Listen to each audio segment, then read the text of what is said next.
فی الحال دوستو، جیسا کہ میں نے آپ کو پہلے ہی بتایا کہ شروع میں تو سلطنت عثمانیہ نے ان کے اوپر کوئی دھیان نہیں دیا، کیونکہ یہ ایسے علاقے میں تھے کہ جہاں پر سلطنت عثمانیہ کا راج ہوا ہی نہیں کرتا تھا۔ مگر بعد میں جب دھیرے دھیرے یہ طاقتور بننا شروع ہوئے اور آگے جا کر انہوں نے کربلا اور مکہ جیسے طاقتور اور بڑے شہروں کو بھی قبضانے کی کوشش کی، تو پھر سلطنت عثمانیہ نے فوراً ان کے اوپر ایکشن لینے کا فیصلہ کیا اور اس کام کی ذمہ داری سونپی گئی سلطنت عثمانیہ کی طرف سے محمد علی پاشا کو۔ محمد علی پاشا دراصل ایجپٹ کے گورنر ہوا کرتے تھے اور اس دور میں ایجپٹ یعنی مصر بھی سلطنت عثمانیہ کے انڈر ہی میں آیا کرتا تھا۔ محمد علی پاشا نے اپنے بیٹے ابراہیم پاشا کو عربوں سے نپٹنے کے لیے بھیجا۔ محمد علی پاشا کے بیٹے یعنی ابراہیم پاشا نے کچھ وقت کے اندر ہی یعنی 1818 تک اس پورے علاقے سے عربوں کو باہر کھدیڑ دیا۔ عربوں کی جب ہار ہو گئی تو اس دور میں آل سعود کا یہ جو خاندان تھا، اس کا جو راجہ ہوا کرتا تھا یعنی سردار، کہ جس کا نام عبداللہ ابن سعود تھا، اس کو گرفتار کر کے استنبول بھیجا گیا، یعنی کہ سلطنت عثمانیہ کی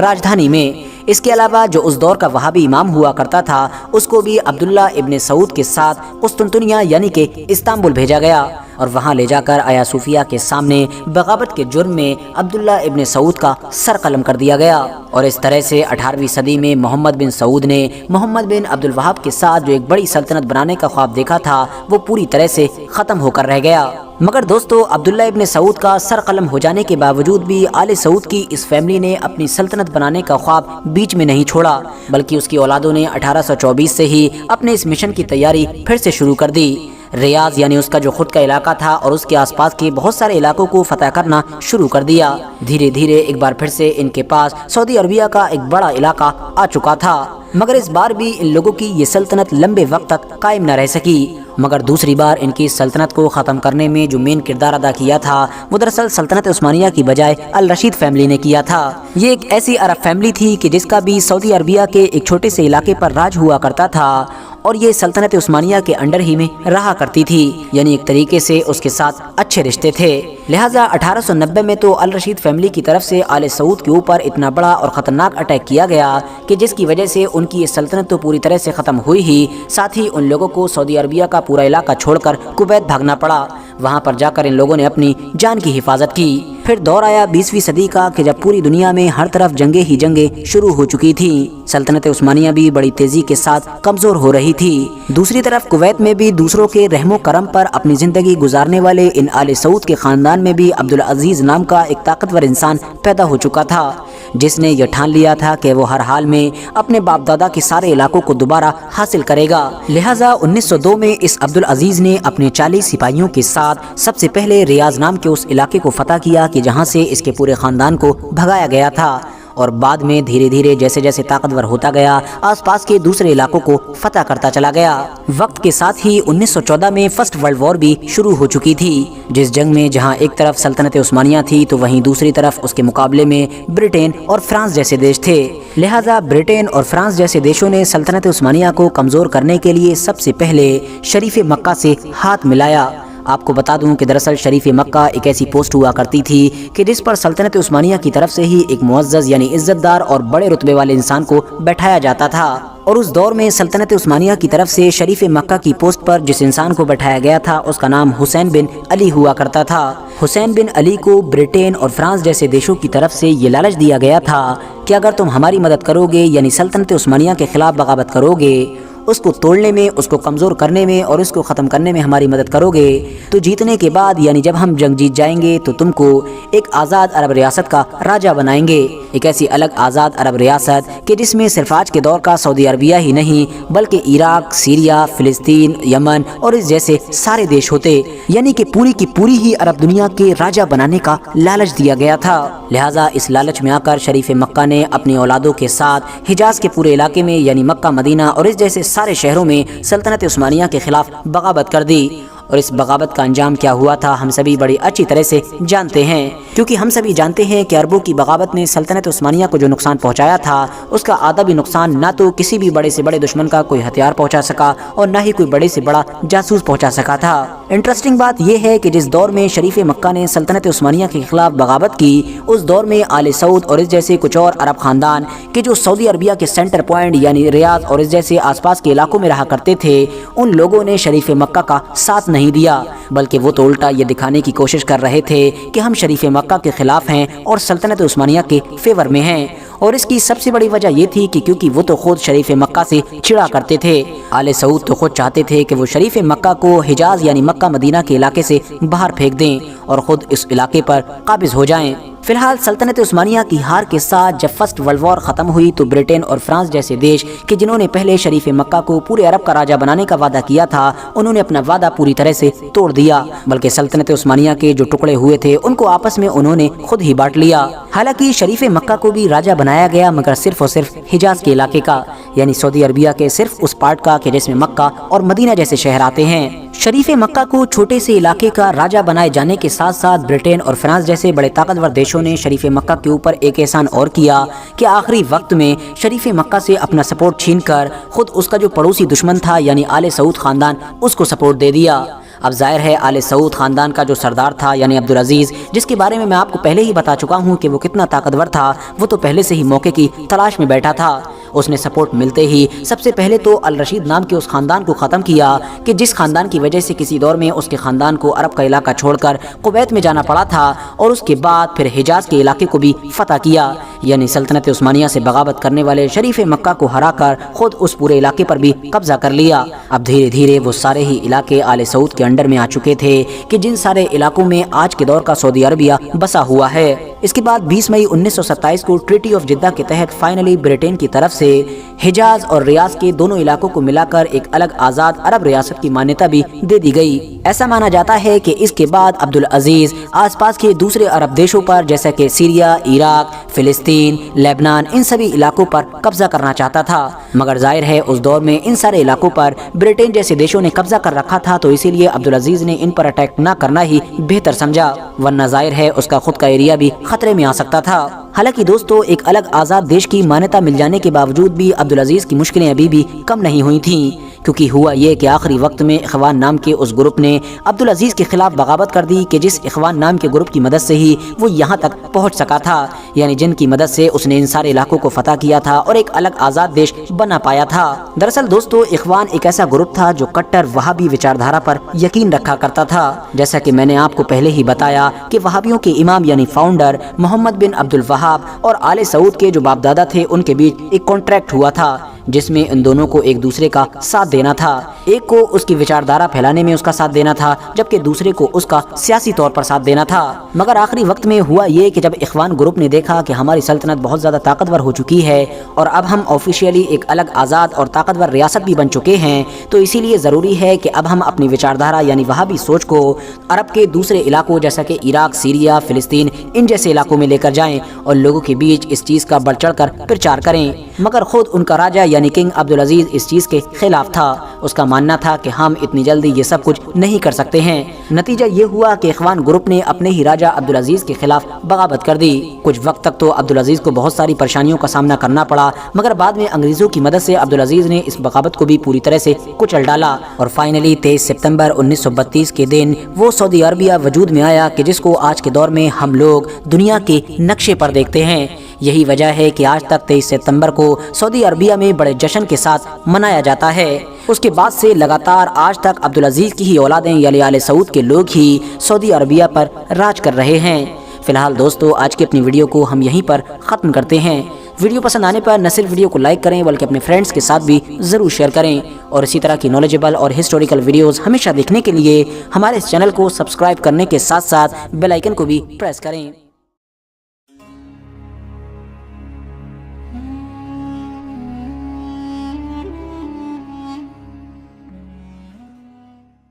دوستو یہ بات تو ہم سبھی لوگ بڑی اچھی طرح سے جانتے ہیں کہ اس وقت سعودی عربیہ کے پورے علاقے پر جس خاندان کی حکومت ہے اس خاندان کو آل سعود کے نام سے جانا جاتا ہے۔ ساتھ ہی ساتھ آل سعود کے بارے میں عام طور پر یہ بھی مانا جاتا ہے کہ دراصل یہی وہ خاندان تھا کہ جس نے آج سے لگ بھگ 100 سال پہلے مسلم اتحاد کی سب سے بڑی اور سب سے طاقتور سلطنت یعنی سلطنت عثمانیہ کے خلاف بغاوت کی تھی، یعنی ان لوگوں نے انگریزوں سے ہاتھ ملایا تھا اور سلطنت عثمانیہ سے غداری کرتے ہوئے اس کی پیٹھ پر چھرا بھونک دیا تھا، جس کے نتیجے میں نہ صرف پچھلے 700 سے 800 سال سے قائم سلطنت عثمانیہ پوری طرح سے ختم ہو گئی تھی، بلکہ ساتھ ہی ساتھ عرب کے ایک بڑے علاقے پر ایک نیا دیش وجود میں آیا تھا، وہی نئی حکومت، وہی نیا دیش کہ جس کو آج کے دور میں ہم لوگ سعودی عربیہ کے نام سے جانتے ہیں۔